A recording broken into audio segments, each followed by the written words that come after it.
Hola, bienvenido a tu casa, la Iglesia Pionera. Somos una iglesia que se atreve a emprender nuevos caminos de la mano del Señor. Amados, bendiciones. Qué bueno encontrarnos esta noche nuevamente a través de este medio para proclamar la palabra del Señor. Aleluya. Gloria a Dios. ¿Cómo nos edifica? Amén. ¿Cómo nos fortalece la palabra del Señor? Necesitamos todos los días estar recibiendo ese alimento, esa nutrición de la palabra del Señor. Amén. Muy bien, vamos a orar.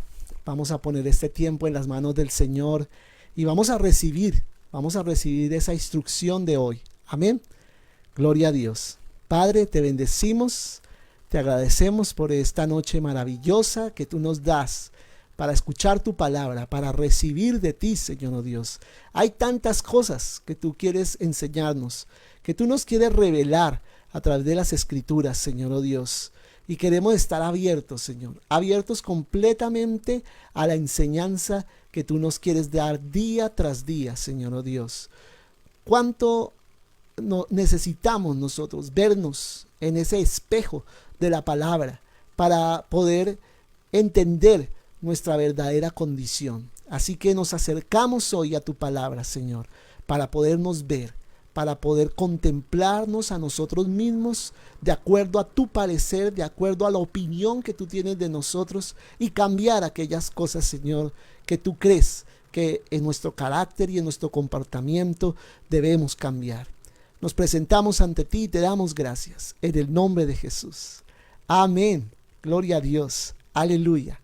Muy bien, estamos viendo todos estos días acerca de lo importante del mensaje de Dios a las iglesias, ¿no? A las 7 iglesias allí en el Apocalipsis. Y hoy llegamos ya a la última, ¿no? A la última de todas estas iglesias, de las 7 iglesias. La 7ª iglesia, que estaba ubicada en la ciudad de Laodicea. La ciudad de Laodicea. Y qué tremendo este mensaje.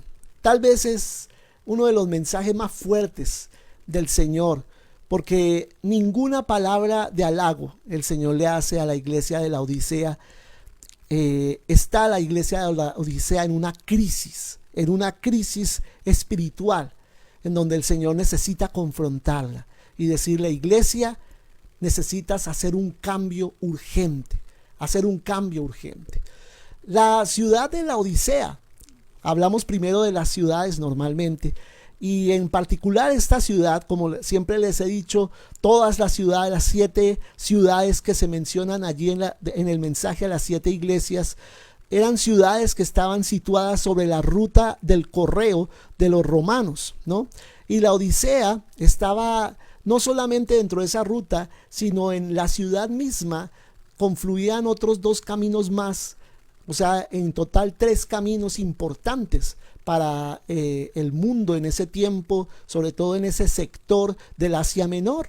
Entonces la Odisea era un sitio muy importante y por eso se volvió un lugar de bastante comercio, ¿no? Era una ciudad de demasiado movimiento. Tanto así que los romanos tenían a la Odisea como una de las ciudades en donde se intercambiaba o se cambiaban las monedas, ¿no? O sea, había mucho cambista allí de monedas, porque solían colocar el dinero que era fácil de usar en otras partes del mundo, y allí confluía mucha gente de varias naciones para cambiar la moneda y poderla usar hacia la región a donde se dirigían, ¿no? Entonces podíamos decir nosotros, en los términos de hoy en día, era una ciudad bancaria, ¿no? Por excelencia, que tenía mucho manejo de dinero allí en esa ciudad.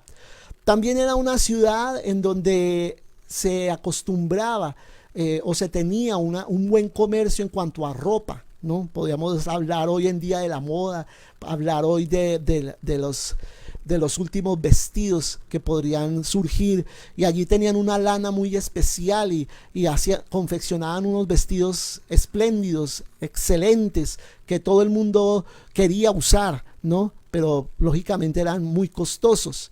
También en la ciudad de la Odisea había una escuela de medicina, ¿no? Había una escuela de medicina y sobre todo que trataban los ojos, ¿no? Trataban los problemas de visión con un polvo que sacaban de una roca muy especial que había en ese sector, en ese sector alrededor de esa ciudad, y hacían un remedio muy importante que se vendía también muy costoso en ese lugar. Entonces la Odisea tenía entradas económicas de muchas clases, ¿no? Fuera de eso estaba situada al lado de un río muy importante, el río Licio, y allí ese río le ayudaba mucho para la irrigación pues de sus cosechas, de todo lo que ellos hacían para el sostenimiento mismo de la ciudad. Era un acueducto natural que tenían allí. Cuando en la época de verano se secaba ese río, tenían ellos que ir por agua a un lago que quedaba relativamente cerca, pero el agua era de una condición no tan potable y mucha gente se enfermaba debido a la ingesta de esta agua, ¿no? Entonces, todas estas eran las condiciones reales en que estaba la ciudad de la Odisea. Su situación geográfica era muy importante, su situación económica era muy importante. Entonces era una ciudad de mucho movimiento, de mucha actividad, de mucho mundo, podríamos decir. Entonces empieza aquí el Señor diciendo en el versículo 14, escribe al ángel de la iglesia en la Odisea. Escribe al ángel de la iglesia en la Odisea. Y quiero decirte una cosa que también es importante comprender y tener en cuenta.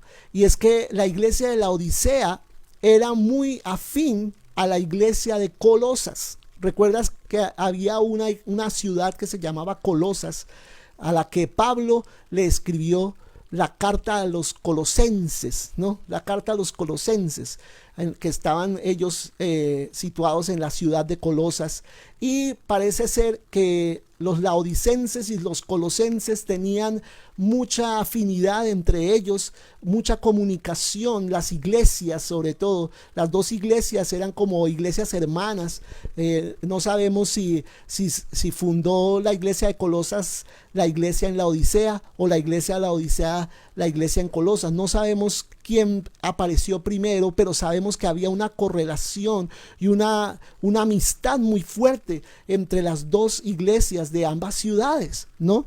Y tanto así que si tú lees allí la carta a los colosenses, hay varias referencias a la iglesia de la Odisea. Pablo está escribiéndoles a ellos, un intercesor que tenía Pablo, que lo apoyaba en el ministerio, también oraba mucho por la iglesia de la Odisea, y así hay varias referencias acerca de Pablo estando pendiente también de esta iglesia. Y aquí el Señor habla cosas muy específicas con respecto a esta congregación y a la iglesia en esta ciudad. Dice, escribe al ángel de la iglesia en la Odisea. Recordemos que al ángel se está refiriendo al pastor de la iglesia, al que está al frente del gobierno de esta congregación. He aquí el amén, dice aquí la palabra. He aquí el amén, el testigo fiel y verdadero, el principio de la creación de Dios, dice esto. Entonces estos son términos y títulos que usa el Señor Jesucristo acerca de sí mismo, que describen nuevamente su carácter, ¿no? Que describen quién es Él en Dios, quién es Él de acuerdo a su naturaleza. Primero que todo, el amén, ¿no? El amén. ¿Y qué quiere decir el amén? Y es bien particular que dice, habla el amén como a la última de las iglesias, ¿no? Como cuando uno ora y dice amén, está concluyendo la oración, está diciendo, bueno, hasta aquí es lo que tengo que decir, amén, y termina, es una conclusión. Luego cuando dice yo soy el amén, está diciendo yo soy la última palabra, Amén. Cuando Jesús dice yo soy el amén, está diciendo yo soy quien tiene la última palabra, quien tiene la autoridad para decir esto es y ya, se establece. Amén.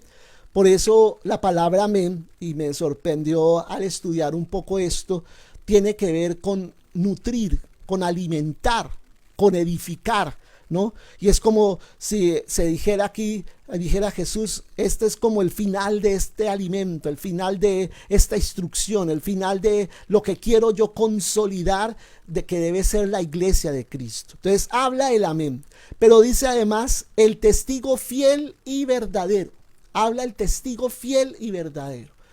Y mira que es un contraste tremendo que hace Jesucristo con su carácter fiel y con su carácter de ser la verdad, con el carácter de la iglesia de la Odisea. Como sabemos, la iglesia de la Odisea estaba completamente apartada, estaba completamente lejos de estar cumpliendo a cabalidad el propósito del Señor. Y entonces el Señor dice, yo en contraste soy fiel, en contraste he sido persistente, en contraste a pesar de las tentaciones que sufrí, a pesar de la prueba tan grande que sufrí, me mantuve fiel y soy verdadero. ¿Por qué? Porque soy la verdad absoluta, ¿no? Jesucristo es el camino y la verdad, ¿no? No solo tiene la verdad, sino Él es la verdad y Él se muestra como el verdadero, aquel que encarna y personifica la verdad. Y además dice algo muy interesante, el principio de la creación de Dios. Amén.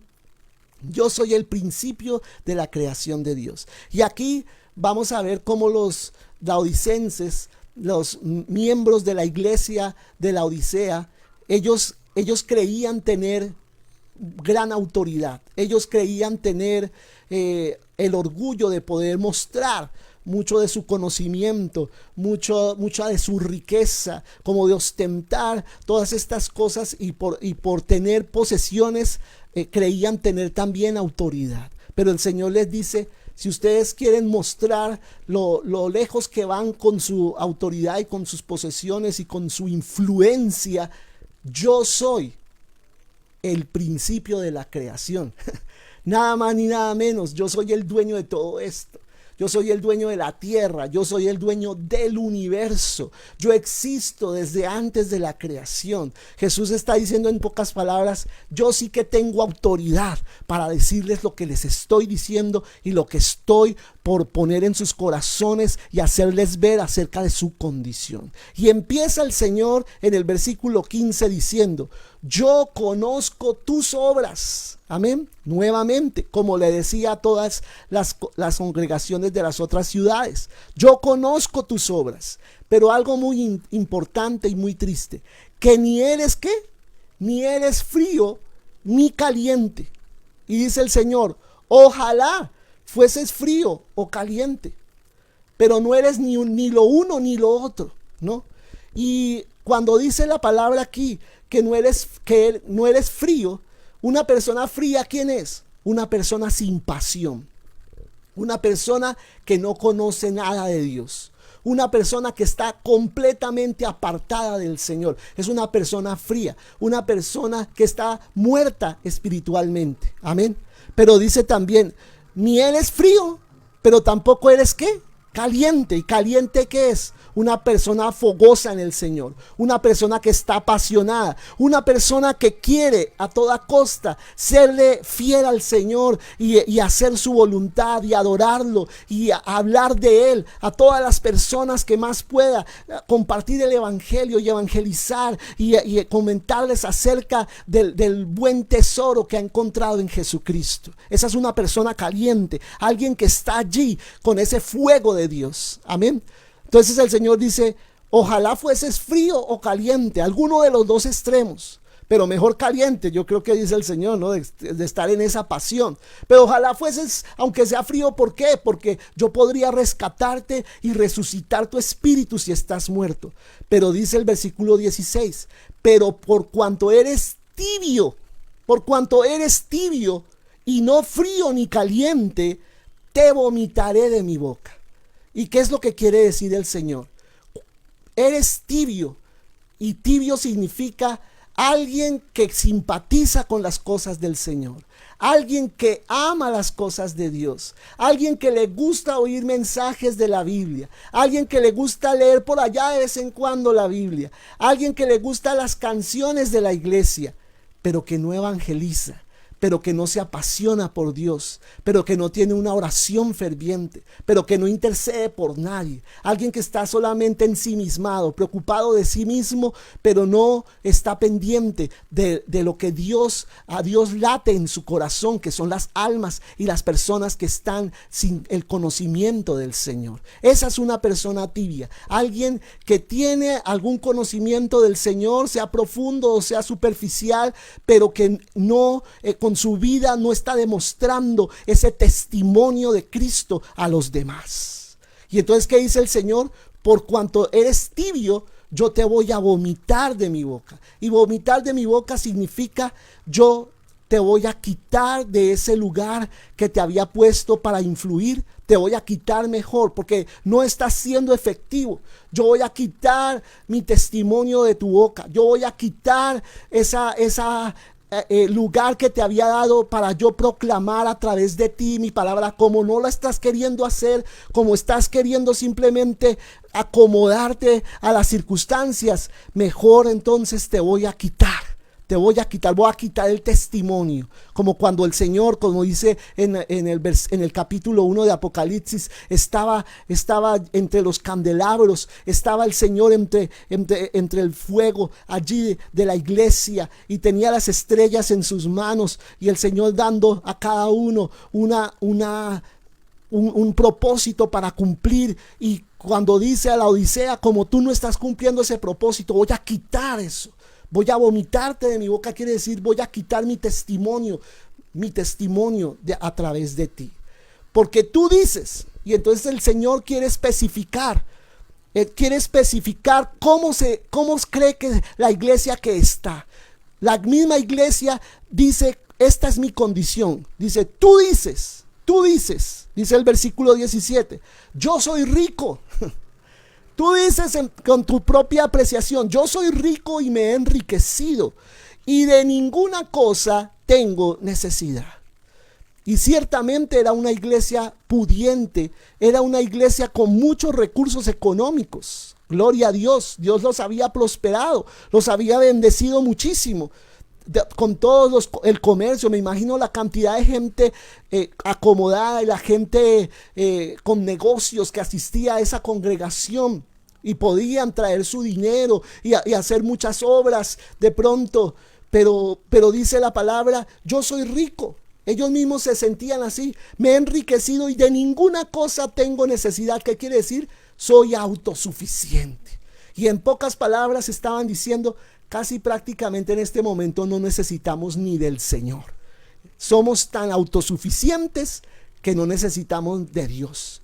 Estamos independientes. Tal vez abiertamente no lo decían, pero en su actitud decían, tranquilo Dios, ocúpate de otras iglesias que de pronto sí están más necesitadas. Ocúpate de otros que de pronto pueden depender más de ti. Nosotros estamos bien, tranquilo Señor, estamos bien.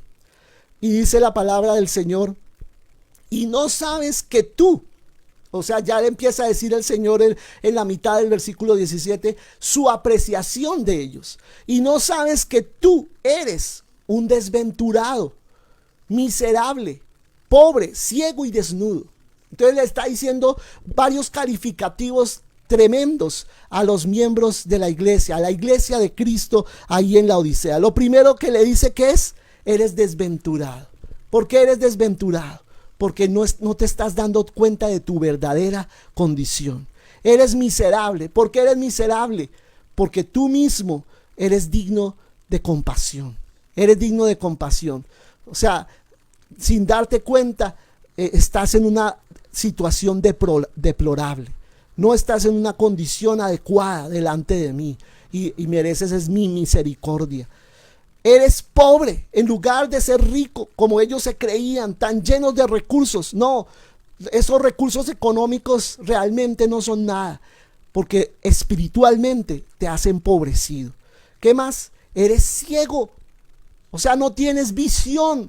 No hay visión en ti, iglesia. Y recordemos que todas estas características las estamos hablando de la iglesia de Cristo en general. En todo el mundo hay una parte de la iglesia que está como la Odisea, que tal vez tienen una cantidad de cosas, tienen recursos de sobra, pueden comprar lo que quieran, la tecnología de punta para usarla en la iglesia.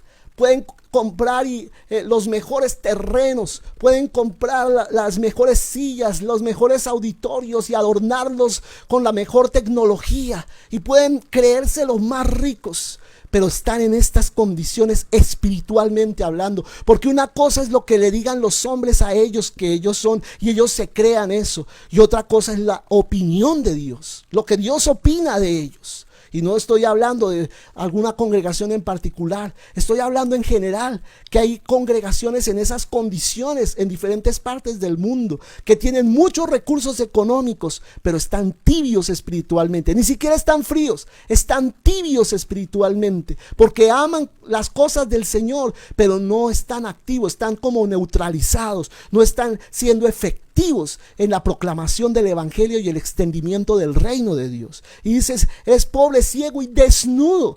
Mira que en contraste con otras de las 7 iglesias, el Señor a algunos les decía, tienes ropas blancas, tienes estas vestiduras, pero ellos estaban completamente desnudos, siendo una ciudad que paradójicamente era famosa por la moda y por los vestidos hermosos que se vendían en la ciudad. Aquí en la iglesia, el Señor veía a su iglesia desnuda, vestida de sus propias justicias, pero completamente desnuda de la justicia de Dios. Amén. Por tanto, ¿qué dice el Señor? Yo te aconsejo que de mí compres oro en fuego. O sea, ¿qué le está diciendo el Señor a la iglesia? Yo no te he venido simplemente a regañar, yo te he venido a dar una esperanza, iglesia. Te he venido a dar una esperanza, te he venido a extender mi mano para que tú tengas una posibilidad de salir de esa condición. Yo te aconsejo, dice el Señor, compra de mí oro refinado en fuego. Amén. Oro refinado en fuego se refiere a la prueba, a pasar por la prueba, a dejar que el Señor trate con su carácter y ese oro sea refinado delante del Señor. Para que seas rico, o sea, para que seas verdaderamente rico, no en tu parecer, sino a mi forma de ver. Tenga las verdaderas riquezas que debes tener. Y vestiduras blancas. Ahora que estás desnudo, compra de mí vestiduras blancas. ¿Qué son las vestiduras blancas? Ya lo hemos dicho en las otras oportunidades. Se refiere a la justicia de Dios en nosotros. Ser vestidos de la justicia que nos dio el Señor a través de su sacrificio. ¿Para qué vestiduras blancas? Para vestirte y que no se descubra la vergüenza de tu desnudez. Amén. Que no estés avergonzado delante de los demás por no estar siendo efectivo en la proclamación del evangelio. Y dice, y unge tus ojos con colirio, con esa medicina que es tan famosa aquí en la ciudad.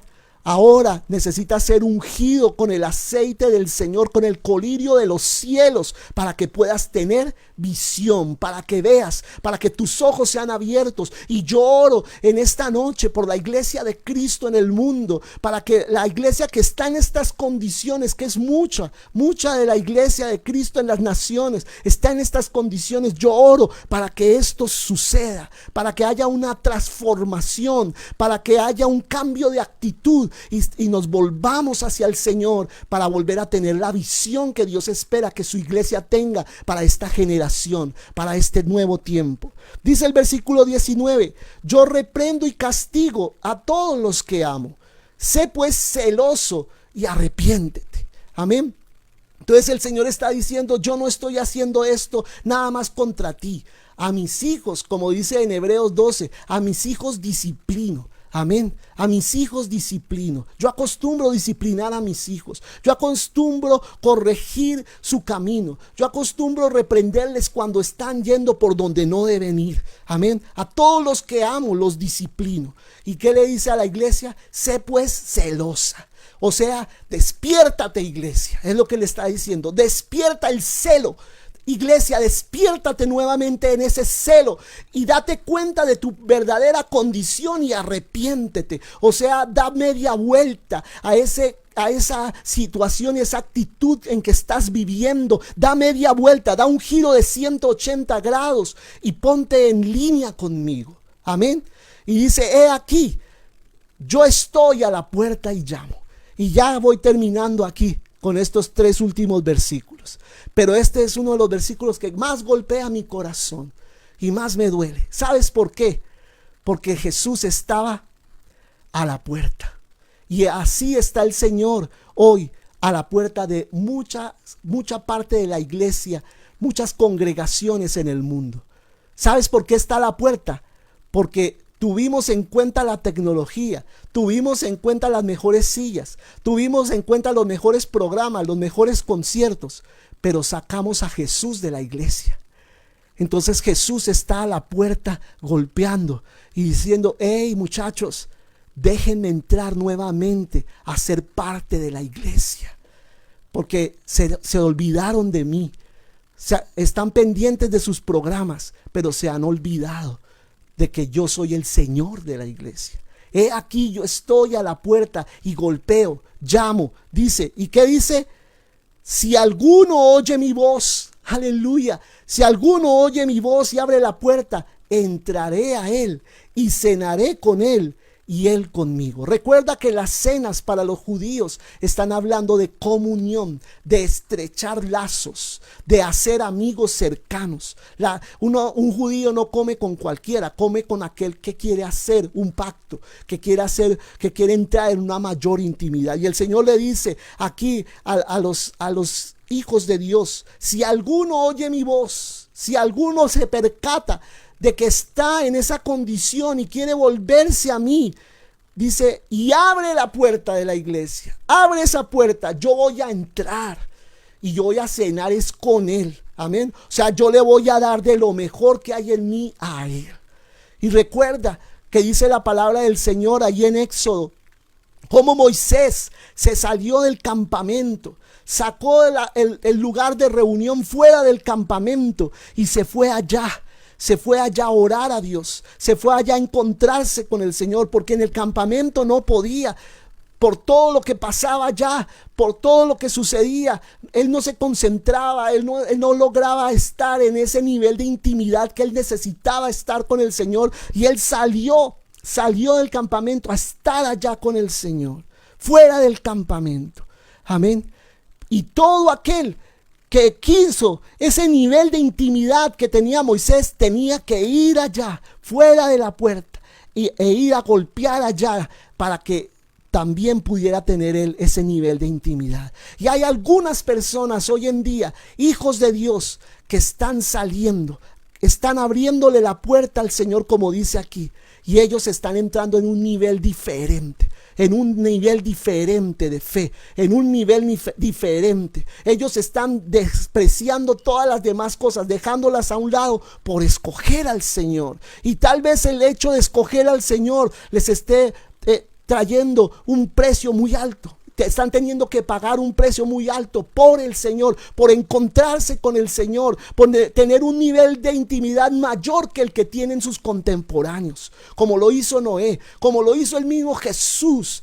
Amén, que dice la palabra del Señor que él salió también de la puerta de Jerusalén, y allá fue donde fue crucificado, en el Gólgota, fuera de la puerta, allá. Y todos los que queremos ese nivel de entrega al Padre, tenemos que salir de todo eso, del mundo que está allí, y salir de ese nivel al otro nivel en que entró Jesús, al nivel de una mayor intimidad. Él está a la puerta diciendo, vas a entrar en un nivel mayor de intimidad, vas a cenar conmigo, vas a entrar en ese nuevo nivel de intimidad y de comprensión de mi presencia. Y la respuesta está en ti.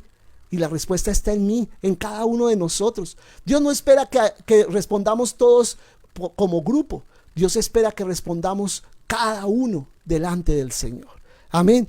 Dice la promesa, al que venciere, le daré que se siente conmigo en mi trono. Casi nada. Esa es la promesa que le hace el Señor a esta iglesia que está tibia, a esta iglesia que de pronto está indiferente a muchas cosas del Señor, y el Señor le dice, mira, todavía está a tu disposición mi trono. ven y siéntate conmigo. Si tú vences esa indiferencia, si tú vences esa tibieza espiritual, te voy a dar de que te sientes conmigo en el trono, así como yo he vencido y me he sentado con mi Padre en su trono. Aleluya, qué promesa. Y yo quisiera que tú abrazaras esa promesa en este día y dijeras: sí, Señor, yo quiero eso. Yo quiero estar al final contigo en el lugar de la victoria, en el trono, gobernando contigo como tú lo has prometido que lo haremos los vencedores. Amén. Entonces termino diciendo el último versículo que siempre el Señor dice al final del mensaje a las iglesias: el que tiene oído, ¿qué? Oiga lo que el Espíritu dice a las iglesias. Amén. Aleluya. Yo creo que es suficiente con esto que el Señor nos ha hablado en esta noche. Y yo quiero que tú medites esa palabra en tu corazón, porque a mí me golpea fuertemente este mensaje en esta noche. Y sé que a ti también Dios te está hablando algo especial, algo en particular. Está despertando a la iglesia, porque la iglesia está en esa condición. Gran parte de la iglesia de Cristo en el mundo hoy en día está en esa condición de tibieza, que ni es una cosa ni es otra, ni está frío, apartado completamente del Señor, pero tampoco está en ese fervor y en esa pasión. Y dile al Señor en esta noche: despierta en mí la pasión, Jesús, despierta en mí la pasión por el Espíritu Santo. Vamos a orar al Señor. Dile: Señor, despierta en mí esa pasión, despierta en mí ese fuego, despierta en mí ese ardor por tu presencia, y que yo no pueda callar ese mensaje que hay dentro de mí, Señor. No pueda callar el hecho de que he sido salvo, el hecho de que he recibido tantas cosas, tantos beneficios, tanto amor de parte tuya, y que tenga que decirlo al uno, al otro, al otro, al otro, para que puedan ser salvos y experimentar ellos también esa vida que está en ti, Señor. Que tú no quites de mí el testimonio, que tú no quites de mí la oportunidad y el privilegio que tengo, Señor, oh Dios, de poder proclamar tu mensaje, un evangelio que los mismos ángeles desearían bajarse a proclamarlo, pero que les es impedido porque nos ha sido dado es a nosotros como iglesia el proclamar tu mensaje, Señor. Queremos ser apasionados por ti. Queremos entrar en ese fuego, entrar en ese entendimiento y entrar, Señor, oh Dios, en esa efectividad como iglesia, alcanzando a los que aún no han sido alcanzados y reconciliando a los que se han apartado y que no quieren nada con el Señor por uno u otro motivo. Oh Señor, ayúdanos a encender tu iglesia otra vez, y que cuando tú vengas puedas encontrar un gran grupo de personas deseando tu venida y yéndose contigo a disfrutar por la eternidad. Te bendigo, Padre, y te doy gracias por darnos la bendición de tu presencia en esta noche. En el nombre de Jesús. Amén y amén. Gloria a Dios. Aleluya. Aleluya. Te recuerdo que estamos nosotros todos los miércoles transmitiendo a las 8:30 de la noche. Estamos también los sábados a las 5 de la tarde. No olvides entrar allí y retomar esas enseñanzas que tú dices: eso ya lo escuché. Pero a veces escucharlo por una segunda vez deja algo más claro en tu corazón. Tratamos de editarlas y ponerlas más bonitas para que puedan ser escuchadas un poco mejor.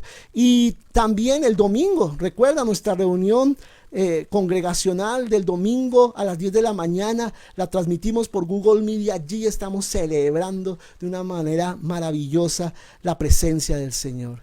Le doy gracias al Señor por tenerte allí conectado en esta noche, y envío bendición a tu casa, a tu familia, declarando que Dios está por ti y que Él encenderá esas teas, esas antorchas gloriosas de tu casa allí, tu vida, tu corazón y de los que viven contigo, para proclamar la luz a los que están a nuestro alrededor. Te bendigo en el nombre de Jesús. Un abrazo.